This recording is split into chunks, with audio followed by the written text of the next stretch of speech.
کے بعد جناب ابراہیم نے دیکھا ہے، اب وہ اس عمر کو پہنچا ہے کہ وہ کام کرنے کے قابل ہوا، ساتھ چلنے کے قابل ہوا۔ قال یا بنی انی ارا فی المنام، کہا اے بیٹے میں نے خواب دیکھی ہے، کیا؟ انی اذبحک، میں تجھے ذبح کر رہا ہوں، فانظر ماذا تری، بیٹے تیری رائے کیا ہے؟ شیطان بڑا سر پٹایا، دوڑا، میں نے تو گمراہ کرنا تھا آدم کی اولاد کو، یہ کیا بنا؟ اللہ کی رضا کے لیے بیٹا تک قربان کرنے کو تیار ہو گئے، دوڑ کر جناب ہاجرہ کے پاس گیا۔ پتہ ہے آج کیا ہونے لگا ہے؟ پتہ ہے جناب خلیل کہاں لے گئے ہیں جناب اسماعیل کو؟ کہنے لگی سیر و تفریح کے لیے گئے ہیں، یہی ہیں؟ کہنے لگی نہیں، وہ تو ذبح کر دیں گے۔ جناب ہاجرہ کہنے لگی کبھی باپ نے بھی بیٹے ذبح کیے؟ کہا ان کا گمان ہے کہ رب کا حکم آیا ہے۔ فرمانے لگی تم مردود شیطان ہے، اللہ کے نبی کا گمان نہیں ہوتا، رب کے نبی کو وحی آیا کرتی ہے، دوڑ جا ادھر سے۔ اگر میرے مالک نے میری گود کا پالا مانگا ہے تو ایک اسماعیل ہے، کاش میری گود میں ہزاروں ہوتے، میں ایک ایک کر کے سارے اپنے رب کے نام پہ قربان کر دے۔ دوڑ کے آیا جناب اسماعیل علیہ السلام، پتہ ہے آپ کے والد کہاں لے جا رہے ہیں؟ فرمایا یہیں سیر کے لیے۔ کہنے لگے نہیں، ان کو تو خواب آئی ہے، رب کا حکم آیا ہے، وہ تو ذبح کر دیں گے۔ تو فرمایا ٹھیک ہے، میرے والد ذبح کریں گے تو میں ذبح ہو جاؤں گا، آپ نے میری بات کو سمجھنا ہے۔ پھر حضرت ابراہیم کے رستے میں آیا، کہنے لگا اے ابراہیم حضرت جبریل تو آئے ہی نہیں، آپ کو تو حکم حضرت جبریل کے ذریعے آتا ہے، آپ خواب دیکھ کے بیٹا ذبح کریں گے؟ روڑے اٹھائے، کنکر اٹھائے، زور سے مارے، وہ دوسری جگہ آ گیا، پھر کنکر مارے، پھر تیسری جگہ آ گیا، پھر کنکر مارے۔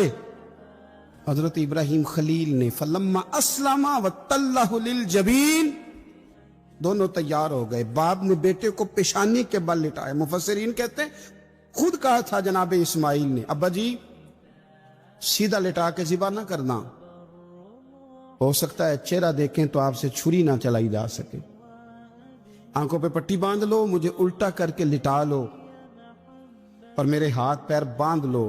بیٹے وہ کیوں؟ کہا آپ والد ہی نہیں پیغمبر بھی ہیں، پیغمبر بھی جد الانبیاء ابو الانبیاء ابراہیم خلیل، ایسا نہ ہو کہ میں موت آتے وقت تڑپوں تو کچھ خون اڑے تو میں اللہ کے نبی کی بے ادبی نہیں کرنا چاہتا، مجھے ذرا باندھ لے۔ باپ نے بیٹے کو باندھا، چھری پکڑ لی اور گردن پہ چلائی۔ فلما اسلم وتلہ للجبین، آپ کبھی مزہ تو لے ان آیتوں کا۔ دونوں تیار ہو گئے، باپ نے بیٹے کو گردن کے بل لٹا لیا، وَنَادَيْنَاهُ أَن يَا إِبْرَاهِيمُ، رب فرماتے ہیں ہم نے آواز دی اے ابراہیم۔ آپ کبھی دیکھیں کوئی بندہ کام کر رہا ہو تو پیچھے سے کوئی دیکھنے والا آواز، او ٹھہرنا ٹھہرنا ٹھہرنا، ذرا مزہ لے، وَنَادَيْنَاهُ أَن يَا إِبْرَاهِيمُ، اللہ فرماتے ہیں ہم نے آواز دی اے ابراہیم، قد صدقت الرؤیا، آپ نے تو خواب سچ کر دکھایا ہے، اے ابراہیم آپ نے تو خواب سچ کر دکھایا، اِنَّا كَذَلِكَ نَجْزِي الْمُحْسِنِينَ، ہم اسی طرح نیکوں کو بدلہ دیتے ہیں، اِنَّ هَذَا لَهُوَ الْبَلَاءُ الْمُبِينُ، بے شک یہ بڑی آزمائش تھی، بے شک یہ کھلی آزمائش تھی۔ میں نے کہا تھا قرآن کی آیتوں کا بھی مزہ لیا کریں، یہ کھلی آزمائش تھی۔ جب آزمائش لینے والا کہتا ہے آزمائش کھلی تھی اور دینے والے نے سچ کر دکھائی تو پھر حضرت ابراہیم کی شان دیکھی نا کتنی بلند ہے۔ لینے والا کہتا ہے آزمائش کھلی تھی، وَفَدَيْنَاهُ بِذِبْحٍ عَظِيمٍ، اور ہم نے انہیں بچا لیا فدیے میں عظیم ذبیحہ دے کر۔ اللہ نے نا پھر دمبا بھیجا جنت سے، حضرت ابراہیم نے چھری چلا دی تھی، روکی کوئی نہیں، چھری چلا دی، اور جب بری طرح ذبح ہو گیا تو آنکھیں کھولی تو آپ نے دیکھا کہ نیچے دمبا ذبح ہوا پڑا ہے اور جناب اسماعیل دور کھڑے مسکرا رہے ہیں۔ تو حضرت ابراہیم کی زبان سے نکلا اللہ اکبر، اللہ اکبر، آپ کی بات سن کے جناب اسماعیل بھی پکارے اللہ اکبر اللہ اکبر. یہ لفظ سنے تو حضرت جبریل بولے, کہنے لگے لا الہ الا اللہ واللہ اکبر. جب انہوں نے یہ کہا تو حضرت سیدنا ابراہیم پھر بولے, کہنے لگے اللہ اکبر وللہ الحمد. اللہ کو یہ لفظ بھی بڑے پیارے آئے. فرمایا پڑھو نا 9 ذی الحج کی فجر سے لے کر 13 تک پڑھو نا ذرا سارے, اللہ اکبر اللہ اکبر لا الہ الا اللہ واللہ اکبر اللہ اکبر وللہ الحمد. فرمایا یہ پڑھتے رہو. انہوں نے پڑھے تھے مل کے تو مجھے بڑے پیارے لگے. فرمایا ہم نے انہیں بچا لیا ایک فدیہ, عظیم فدیہ دے کے, وَتَرَكْنَا عَلَيْهِ فِي الْآخِرِينَ, اور ہم نے ان کے ذکر کو چھوڑا ہے آنے والوں کے لیے. کیا لفظ ہے قرآن کے, قربان ہونے کو دل کرتا ہے. یہ بات بیان کر کے پتہ کیا فرمایا رب نے؟ فرمایا رب نے فرمایا, خدا خود میر مجلس بود رب کریم نے فرمایا. کیا فرمایا؟ فرمایا سلام علی ابراہیم. قربان جائیں, سلام علی ابراہیم. کیا بات کہاں ختم ہو رہی ہے, کہاں پہنچ رہی ہے؟ کیا انداز, سلام علی ابراہیم, سلام علی ابراہیم. فرمایا سلام ہو ابراہیم پر. جناب ابراہیم علیہ السلام نے اعلاء کلمت الحق کے لیے بہت بڑا کردار ادا کیا. نمرود جیسے بادشاہ کے سامنے کھڑے ہو کے, اس کی حکومت ہے, اس کی طاقت ہے, اور وہ اس نشے میں اتنا مست ہو گیا ہے کہ معاذ اللہ اس نے خدا کہلوانا شروع کر دیا ہے. اس کے دربار میں کھڑے ہو کے اس کے ساتھ گفتگو کرنا اور اس کے سوالات کے جوابات دینا. اللہ کے پیارے محبوب علیہ السلام نے فرمایا افضل جہاد ہے ظالم بادشاہ کے سامنے کھڑے ہو کے حق کی بات کر دینا. یہ افضل ترین جہاد ہے. یہ بھی ایک مناظرہ ہے احقاق کے حق کے لیے نا, بحث کرنا, مناظرہ کرنا, یہ تو کتاب و سنت میں موجود ہے. لیکن کریں گے اہل علم. ہر آدمی اٹھ کے اگر مباحثے میں جائے گا تو بعض اوقات بہت ساری خطائیں پیش نظر ہوں گی. جناب ابراہیم علیہ السلام سامنے کھڑے ہیں, یہ خدا کہلواتا ہے. حضرت ابراہیم علیہ السلام سے اس نے رب کریم کی ذات کے بارے میں بات شروع کر دی. اللہ فرماتے ہیں الم تر الی الذی حاج ابراہیم فی ربہ, کیا آپ نے اس شخص کو نہیں دیکھا جو جناب ابراہیم سے جھگڑا کر رہا تھا ان کے رب کے بارے میں؟ اور جھگڑا کیوں کر رہا تھا؟ اس لیے کر رہا تھا کہ ان آتاہ اللہ الملک, اللہ نے اسے بادشاہی جو عطا فرمائی. کچھ لوگوں کو جب اعزاز ملتا ہے نا, بلندی ملتی ہے, مال و دولت ملتا تو جھگڑالو ہو جاتے ہیں, بڑے بڑے دعوے کرتے ہیں, بجائے شکر کے تکبر کا رستہ اختیار کرتے ہیں. جھگڑا کر رہا تھا جناب ابراہیم سے. اذ قال ابراہیم ربی الذی یحیی و یمیت, حضرت ابراہیم فرمانے لگے میرا رب وہ ہے جو زندہ کرتا اور مارتا ہے. وہ بحث کر رہا ہے, گفتگو کر رہا ہے آپ کے ساتھ. فرمایا میرا رب وہ ہے جو زندہ کرتا اور مارتا ہے. گویا جناب ابراہیم علیہ السلام اس سے کہہ رہے ہیں کہ تیرا تو اپنا وجود رب کے ہونے کی دلیل ہے. تو ایک نطفہ تھا اور اس سے اللہ تعالیٰ نے تجھے وجود دیا, تیرے اندر روح پھونکی, تیرا اتنا بڑا جسم قائم ہوا. رب وہ ہے جو زندہ کرتا اور مارتا ہے. قال انا احیی و امیت, کہنے لگا میں بھی زندہ کرتا اور مارتا ہوں. اس نے اس طرح کیا کہ 2 بندے بلائے نمرود نے. ایک کو سزائے موت کا حکم ہو چکا تھا, اس کو کہنے لگا تجھے سزائے موت کی سنائی تھی نہ, جا تو آزاد ہے. اور ایک بندہ بے گناہ تھا, اسے پکڑ کے قتل کر دیا. کہنے لگا دیکھو میں بھی مارتا اور زندہ کرتا ہوں.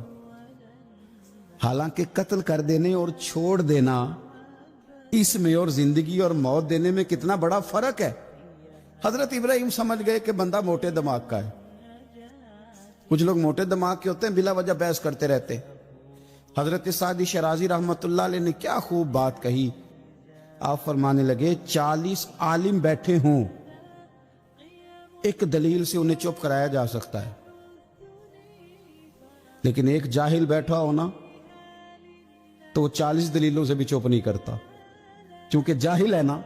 علماء کے سامنے آپ دلیل بیان کریں گے تو 40 علماء بھی ہو تو ایک دلیل سے چپ کر دیں گے تو جو ہے جاہل، وَإِذَا خَاطَبَهُمُ الْجَاهِلُونَ قَالُوا سَلَامًا، یہ دلیل بھی اس کی بڑی کچی تھی، بڑی نکمی تھی۔ اب حضرت ابراہیم نے نا اس پر ایک اور مناظرانہ گرفت فرمائی۔ آپ فرمانے لگے اچھا، قال ابراہیم فإن اللہ یأتی بالشمس من المشرق فأتی بہا من المغرب، فرمایا میرا رب وہ ہے جو سورج کو مشرق سے نکالتا ہے، تو اس طرح کر مغرب سے نکال دے۔ اگر تیرا بھی یہی دعویٰ ہے تو مغرب سے نکال دے، فبہت الذی کفر۔ تو رب فرماتا ہے کہ میرے خلیل کی بات سن کے کافر کے ہوش ہی اڑ گئے، اس کے ہوش اڑ گئے۔ جب حق کی بات ہوتی ہے فبہت الذی کفر، ہوش اڑ گئے اس کے، وہ تو حواس باختہ ہو گیا کہ یہ کیا بات کر دی۔ واللہ لا یہدی القوم الظالمین، اسے ہدایت پھر بھی نہیں آئی، کیوں کہ اللہ ظالموں کی قوم کو ہدایت نہیں دیتا، ہدایت نصیب نہیں ہوئی، ہوش اس کے اڑ گئے۔ جناب ابراہیم علیہ السلام نے ایسی دلیل دی رب کی ذات کے بارے میں، رسول پاک کی عزت کے بارے میں، صحابہ کے بارے میں، اہل بیت کے بارے میں، دین کے کسی معاملے میں احقاق حق کے بارے میں۔